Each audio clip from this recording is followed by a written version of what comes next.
was trying to mention the fact that if you don't own the platforms, it may be difficult for you to control what happens on the platform. And the fact that Africans, Nigerians are often like an afterthought. You know, when PayPal announced that they are partnering with Paga to give us access to, international gateway for payments, people were happy and rejoicing. But the question I asked was, did we win actually? Or these people just saw that Nigerian fintech market is booming and Nigerians are transacting billions and they are not in the equation. They now decided to come in. Is it that Nigeria became trustworthy overnight in 2026? And unfortunately, even in 2026, they did not open the gateway for us. They had to use a platform to give us access. It simply means they opened the door and still held the key. Right?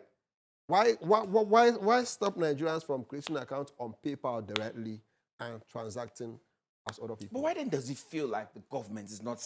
We're talking digital economy. I've not seen a reaction from the government that says, hey, we want to fight this gateway thing. Why does it seem like it's not happening? Beyond it's not about government stuff, right? Yeah. It's about the fact that we don't own the infrastructure. What we need to do is start setting infrastructure in our own system. What would it take for us to have that infrastructure? Why is it taking too long?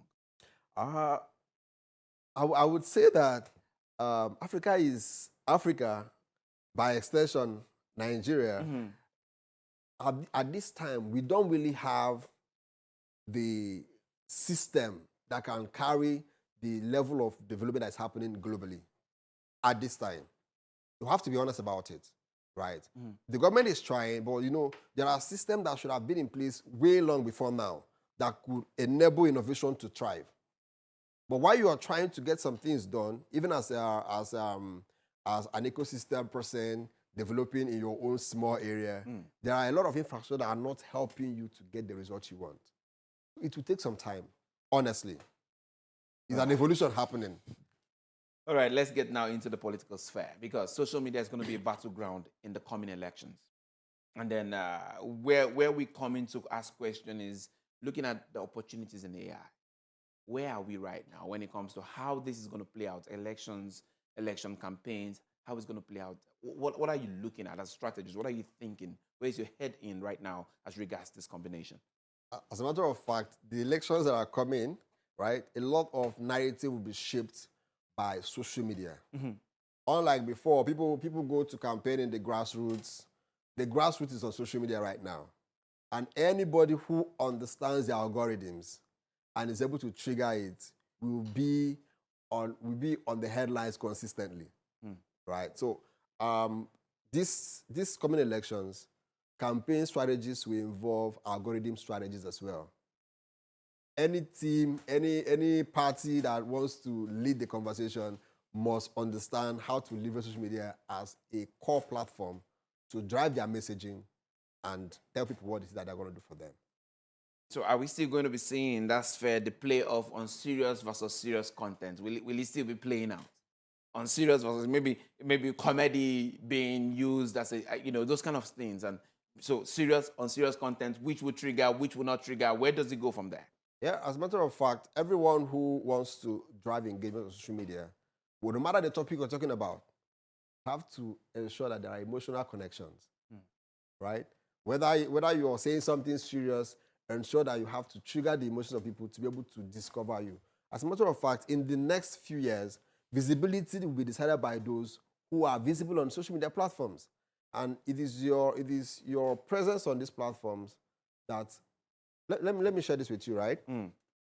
Most people cannot get to the people in the village. But a content on Facebook can reach people in their village, whether in the morning, in the evening, or in the night. So social media platforms will become a major campaign ground in these coming elections. Now, looking at AI, explicit content like we've talked about, and all the crazes that can go on social media, are you envisaging a point in which we say, hey, there have to be stricter measures as regards what we are going to be posting? There have to be stricter measures as regards what is going to be going on social media with respect to both content for young people, elections, and all the rest. Do you think that should happen this year? Of course, I feel there has to be stricter measures by authorities. Why? Because it will be difficult to separate fake news from what is real. Because AI, deepfakes are like the order of the day. And a lot of people who are smart will begin to use that as a channel of sending out content out there. And what will now be the role of institutions is to be very quick to possibly release the real stuff. So fact-checking. Real-time fact-checking. That's what will happen in the next few years, right? So as a matter of fact, every brand, every organization have to have their digital presence in real time. Checking and be sure that whatever is going out there is actually being fact-checked and they are correcting the narrative. If not, a lot of fake news will be out there. Deepfakes are really happening and it's even exploding the more. People using people's faces to say things and their voice to say the same thing. So whoever it is that wants to possibly confirm anything has to be in real time to show that this is me, this is the real person that is talking. Many things will happen and they will accuse AI though. So some real things will happen. Some real things will happen and people, will accuse AI. And that's where the problem may even arise from the more. So does that call to question maybe a digital literacy gap that needs to be bridged? That people need to have more digital literacy. They need to be taught. They need to be educated as regards what to look out for. That's where orientation comes in. Many people need to understand.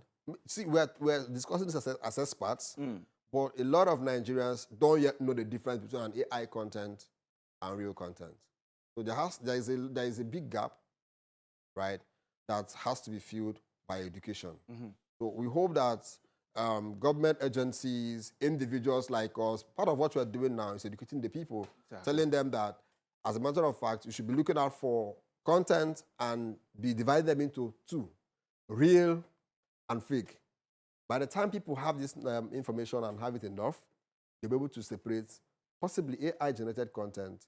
And if you notice online, on Facebook, they actually made it that when you generate a content with AI, there's an AI tag on it. But not everybody can find that. Not everybody sees that. Not everybody sees that, yes.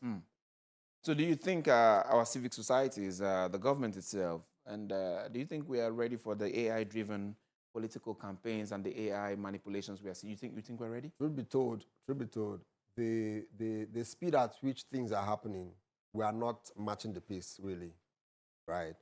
I wouldn't say we are completely ready, but I will advise that we speed up what it is we're doing. Exactly. Because more of, if there were fake news in the last elections, it will be triple this time.